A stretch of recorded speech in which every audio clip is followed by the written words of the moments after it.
Welcome to another episode of the podcast. In this episode, I want to talk about negative thinking. And I've got a bit of an unpopular opinion on this, which is why I thought I'd put together an episode on this. Because whenever I find myself sharing my thoughts on negative thinking and negative thoughts, I typically get a response of, oh, I haven't heard it that way before. Or actually, that's really helpful. That makes total sense. And so I want to give you an opportunity to get a glimpse into what my thoughts are when it comes to negative thinking because, I don't really share the popular opinion on it. And that's okay.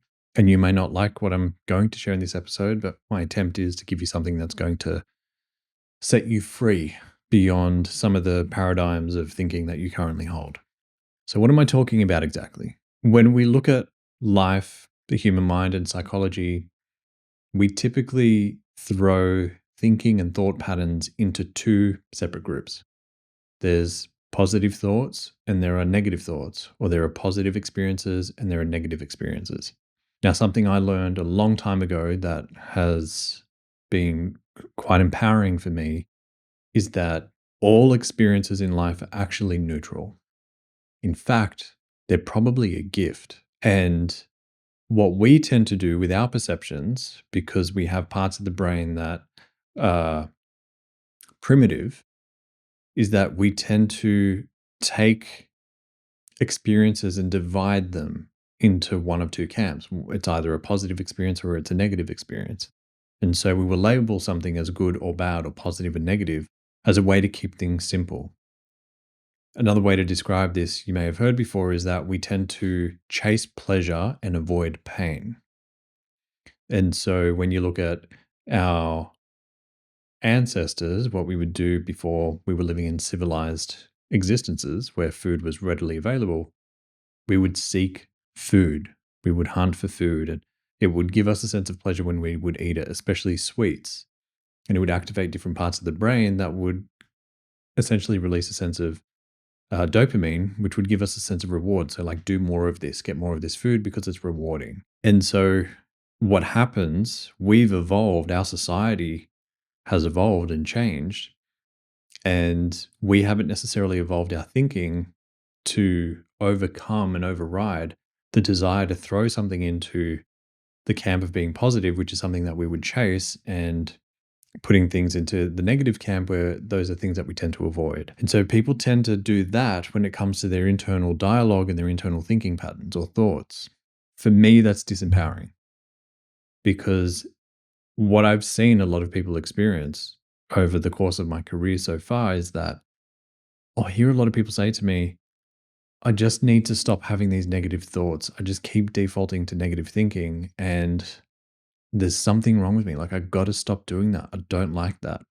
My first response, however, is not necessarily what's expected by a lot of people, which is what people typically expect from me is, all right, well, let's get into this. Let's start exploring why you're feeling so disempowered. Let's see if we can empower you. Let's see if we can give you all the tools to help you think in a more positive light rather than these negative thoughts, which is not what I'm about.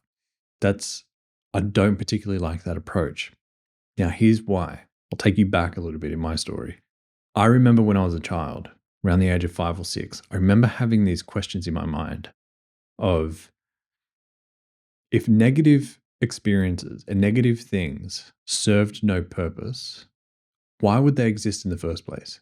We see through natural selection in evolution, and depending on whatever spiritual beliefs you may or may not carry, that all things have the intention of existing for some utility, meaning those things that survive, if we look at species, for example, that survive, they serve some kind of utility. They serve some kind of function in the ecosystem.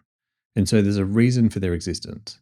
Now, I look at that, just if we look at the evolutionary standpoint through natural selection, that kind of made sense. I had the question from a spiritual sense as well, because at the time I was raised on this concept of God. And, God was supposed to be all good, all loving, omniscient, omnipresent. And I kind of had this question, well, if everything was made in the eye of God, or God was the creator of all of these things, then why do these negative things happen? Is this a part of the world or part of the universe that God will turn a blind eye? Was God, if God creates everything, does that mean God's the creator of the negative stuff? So, if so, is there some good in that? Like, I wasn't quite landing on a solid answer. And whenever I was having conversations with people around me trying to get answers to these questions, I was getting, because it's that way, because I said so, this is just how it is, or I'd get some kind of answer that would kind of lack substance to it. It didn't quite scratch the itch. And I would usually come away from these interactions having more questions than I went into them. And so I stuck with this question because it really kind of, there was like this philosophical bother, if I could say that. It really kind of irked me because I'm like, there's got to be an answer to this question. As a 5-year-old, surely, if I'm thinking this question at the age of 5, surely I'm not the first person to wonder this. And it turns out I'm not. Many people do ask this question. And so for me, what's really important is trying to find the gift, trying to understand the purpose of what a negative experience might be or what a negative thought may be. Now, if we're to take negative thoughts and put them under the bracket or under the umbrella of it being a negative experience that people have, then maybe negative thoughts or what we label as negative thoughts, they serve a purpose too. And when I started to pursue that line of thinking and trying to unpack, well, what purpose might negative thoughts have? I started to land on some interesting insights. One of the first insights that I realized was that negative thoughts are trying to protect us. So if you think about having negative thoughts at any point, and your default is to lean into pessimism, your default is to lean into a negative train of thought that is fear or anxiety based. So you might be expecting the worst case scenario in some particular situation, and you're labeling that as bad, and you kind of try to coach yourself out of thinking that way. Or don't go there, don't think that. My question is, what if that's actually protecting you? What if that's just your mind doing its job, which is trying to keep you alive?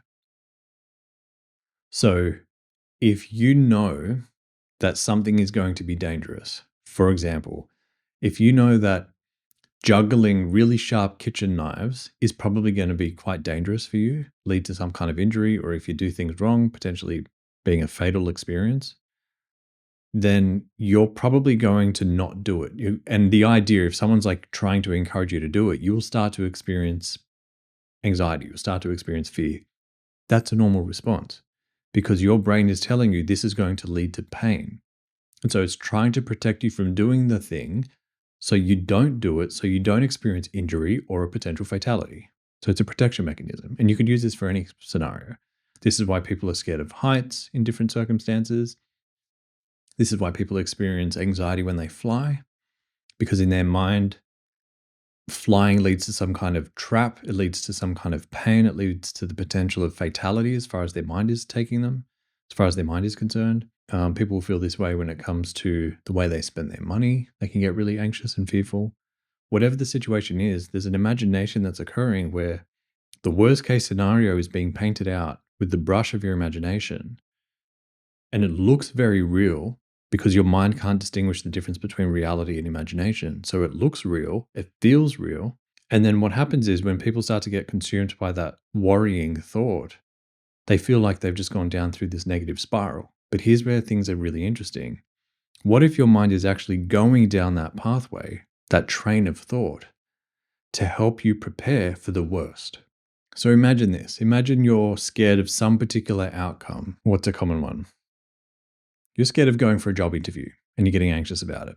And in your mind, you're building this thing up in your head. And the more you think about the interview, the more anxious and worried you get.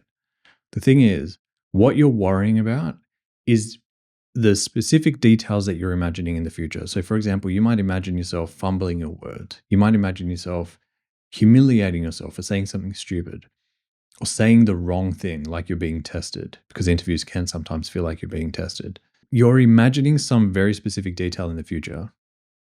And because you've got pain associated with the idea of humiliating yourself or making a fool of yourself or saying something silly or whatever it may be, or dealing with rejection, that feels like pain. And so days ahead or hours ahead of the interview, your mind is taking you to that fear because it's trying to prepare you for it, because it wants you to avoid that pain. And so if you're to sit down and work out, well, what are the different things that I could do? So instead of trying to avoid the potential pain, you prepare for it and you have a solution for each of the things that you're worried about, your mind stops going there. So if you're worried about an interview and you're worried about saying the wrong thing, you can have a line or a statement prepared that gives you the opportunity to correct yourself or change what you said. So, for example, if you're worried about giving them the wrong answer, you can have a line that's prepared that says, you say whatever it is, and as you're hearing your thought, you realize that maybe it's not the most appropriate answer to give them or it's not quite what they're looking for. You give yourself permission to say something like, I don't know, actually, upon reflection, now that I'm saying that, what I think would be a more appropriate solution or what I think might be a more appropriate answer to your question is whatever. And then you can insert that. So you're giving yourself an opportunity to correct yourself rather than trying to get every answer correct on the first go. You're giving yourself some leeway. And so if you've got a job interview, you're worried about saying the wrong thing, and then you prepare this statement for yourself to go, okay, well, I can say that if need be. That gives you a chance to take the pressure off and that eases some of the anxiety. Another thing that I encourage people to do to continue with the job interview example is give yourself permission to admit that you're nervous and anxious to the interviewers. So if you're going in for the interview and you're sitting down and you're actually really nervous and anxious, typically what people ask is, hey, how you doing? Your response can be, honestly, I got to tell you, I'm feeling a little bit nervous about it, because I actually really want this job, or I really care about being able to do a great job with you today. So I think there are just a lot of nerves coming up about it, if I'm completely honest with you. And what you're doing just by saying that is you're setting the bar, you're setting the threshold for them. So if you do make some errors, or you fumble through something, or you get something wrong, you've already contextualized it by saying to them, I'm nervous coming into it. So you've pre-framed it to let them know that if there are mistakes, it's probably because you're nervous, not because you're not suitable for the job. It also it takes the pressure off you, which is really important because you're contextualizing it for them, but you're taking the pressure off yourself by saying, hey guys, I'm a human being. I'm probably going to mess some things up here. Um, and by doing that, you're giving yourself a bit of a break and taking the pressure off, which then makes it more comfortable for you for the rest of the interview. So when you think about these different things where your mind is taking you to these worst case scenarios, if you come up with solutions, different things that you can do in these cases, your mind starts to calm down. And when it's no longer scared of these outcomes because you have solutions for each of these potential negative outcomes, your mind stops going there. The worry and the concern and the rumination over the future just completely drops. And you're like, okay, I can be present with this now. And this is true for all kinds of circumstances, like going on dates, or, for some people, it's asking, like proposing to somebody, right? There's a lot of nerves, or even on the wedding day, there's nerves that start to come up. Those nerves, typically, if it's not because there's a misalignment in the relationship itself, it's because there's specific things they're worried about, that maybe they're going to make a fool of themselves, or the dress is going to get messed up, or there's some detail and someone's going to laugh, or someone's going to get angry, or whatever it might be. Like if you prepare for each of those things, the anxieties calm down. So the reason I'm saying all of this is because people feel like their negative thoughts are just these random things, like life is playing roulette, rolling the ball on the roulette wheel, and if it lands on your number, that's the weird negative thought that you're going to have to deal with, and that's just you, and you have to deal with that. It's just like this chaotic universe and scenario that you have to live through. I have not found that to be true. I've found that negative thoughts have a very specific purpose. They're trying to help you prepare for pain. And if you have solutions for each of those things that you're worried about, you will find that the pain and the anxiety calms down significantly, which means that's where the negative thoughts start to dissolve and dissipate. They completely disappear. And so if the thoughts are disappearing when you're coming up with solutions, that tells me they're not random thoughts. They're just trying to help you, which comes back to this idea that everything is a gift, including negative thoughts. Your negative thoughts are trying to help you. But too often in my industry, there's this narrative and there's this push to get rid of negative thoughts, to get rid of these thought spirals that people struggle with because they're bad and you're going to manifest bad things. When in reality, it's not. It's just your mind actually doing exactly what it's designed to do, which is protect you. It's trying to help you. And when you start looking at these negative thoughts as a concerned friend, the one that wants to come at the table and says, "Oh, but have you thought about this?" And, "Oh, have you thought about this?" Instead of being at this table with this friend and telling this friend to shut up every time they have something negative to say, why don't you go, "Hey, tell me more about that. What exactly are you worried about? What are you concerned about? Let's talk that out." And they say, "Well, I'm really worried you're going to make a complete fool of yourself." Like, okay, how would that happen? Well, maybe I'm worried that at a particular point, it's going to be like you're talking in front of everyone and you've actually taken all of your clothes off. And you're like, "Wait, what?" And you find that there's this really irrational fear that it's going to be like standing in front of everyone naked because you've humiliated yourself. So you backpedal a bit and you're like, well, I mean, the first thing I can do to prepare for that is make sure I keep my clothes on. That's going to be an easy thing to do because it's probably more effort in taking my clothes off than keeping them on. I don't have to do anything to keep my clothes on. So that's really easy to deal with. What else are you worried about? Well, I'm also worried that you're going to fumble with your words. I'm like, okay, that's fair. What can I do to be able to make sure that I don't fumble my words? Well, I can't guarantee I won't fumble my words, but I can do certain training exercises and go through different trainings and learnings to help me increase my vocabulary, increase my clarity, and increase my articulation of different words. But I can't really guarantee that I won't fumble my words. So, what could I do in the case of fumbling my words? Well, if it's really bad, I can just call it out. So if I find myself saying something that comes out really strangely or strange or strangely or strange, actually, what's the right word there?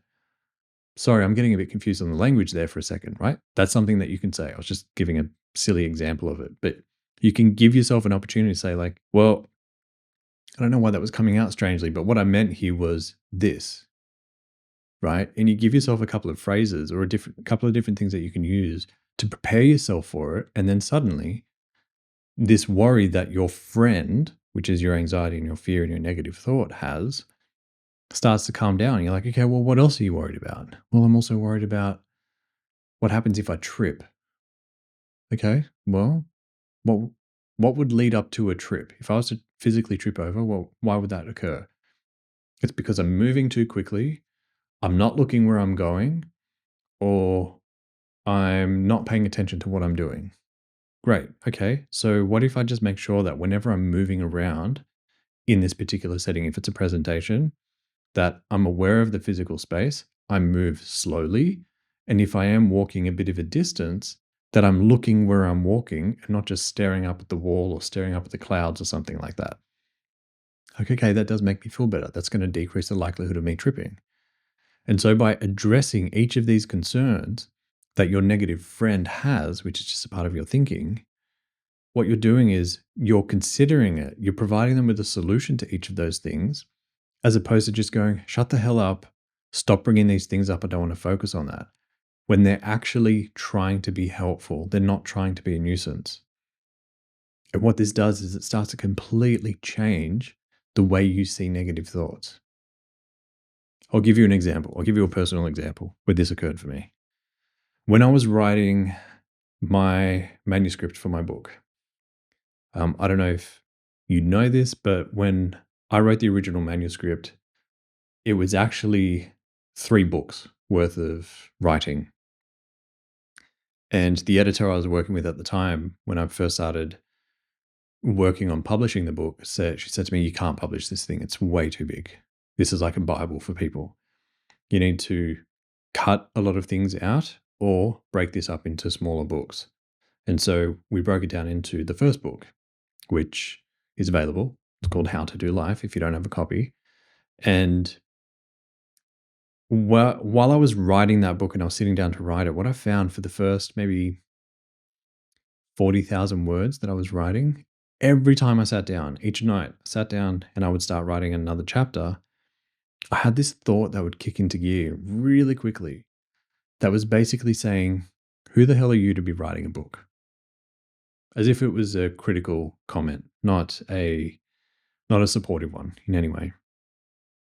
And I would do what I could to sort of override it, not focus on it, and just focus on getting the writing done.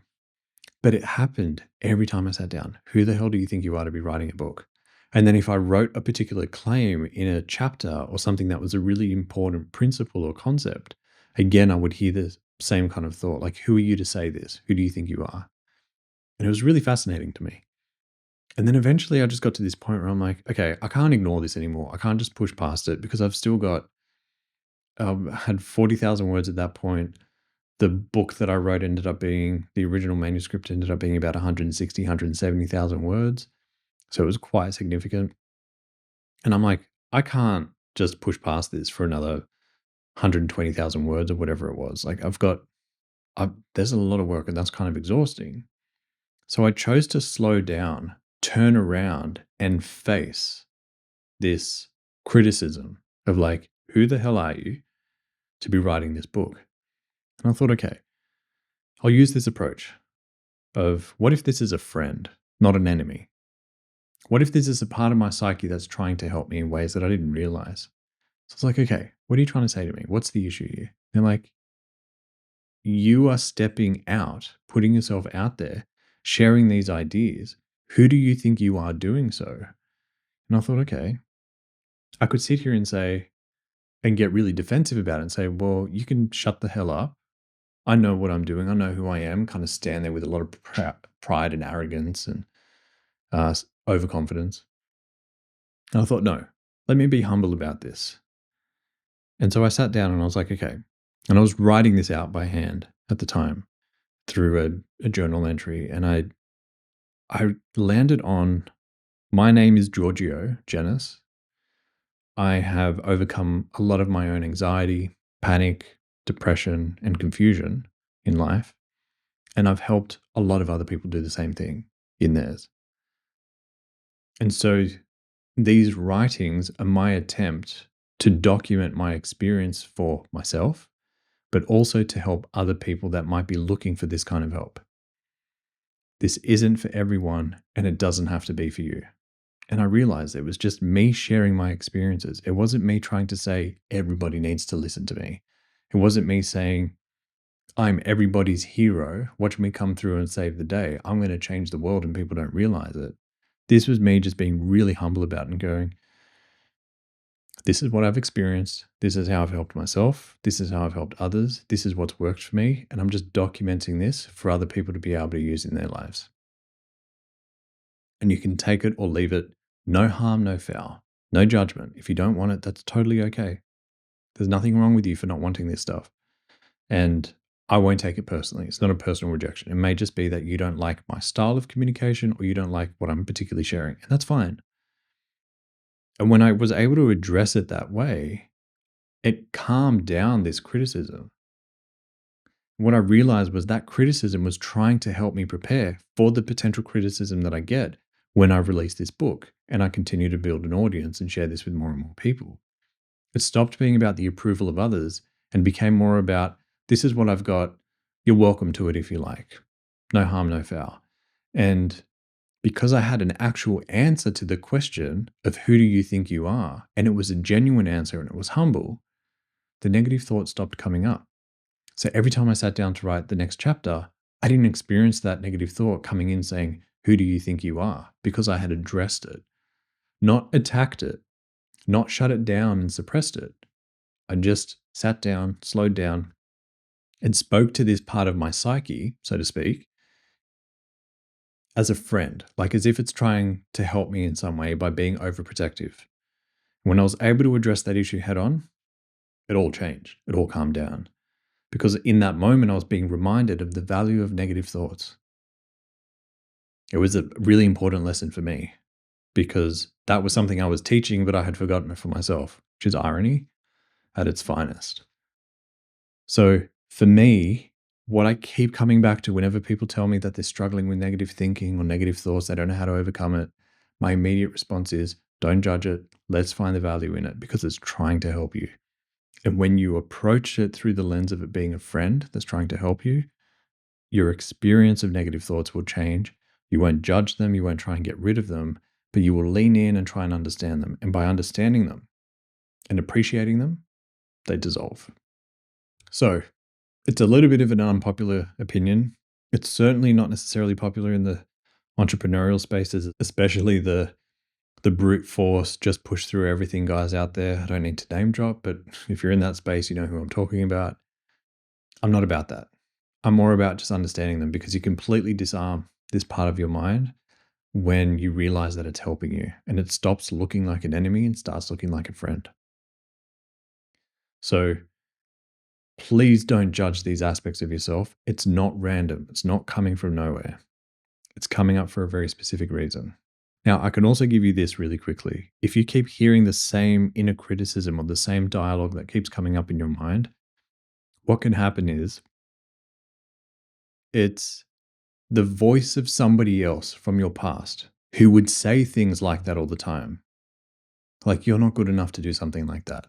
That was something that maybe you heard from a sibling or an aunt or an uncle or a teacher or a friend or whomever back when you were younger. And it was their voice initially, but you kept playing that in your mind enough that it eventually internalized to the point where you say the exact same words they said, but in your own voice. And so later in life, it sounds like it's your own thought. It sounds like it's you, but in reality, it was installed by somebody else at a time that you were impressionable and you believed them. So that's something to consider because what that's trying to show you is there's a part of you that has this unresolved experience from your past. And so if you're able to trace back to where that comes from and what that experience is, that will then help you start to alleviate some of the pressure and realize, oh, that was what my sister said to me when we were younger. And she was criticizing me. And it turned out she was criticizing me not because the criticism was warranted, because I'm actually crappy at doing whatever it happens to be or I'm not good enough. But it was because she was angry that I was getting more attention than she was at the time.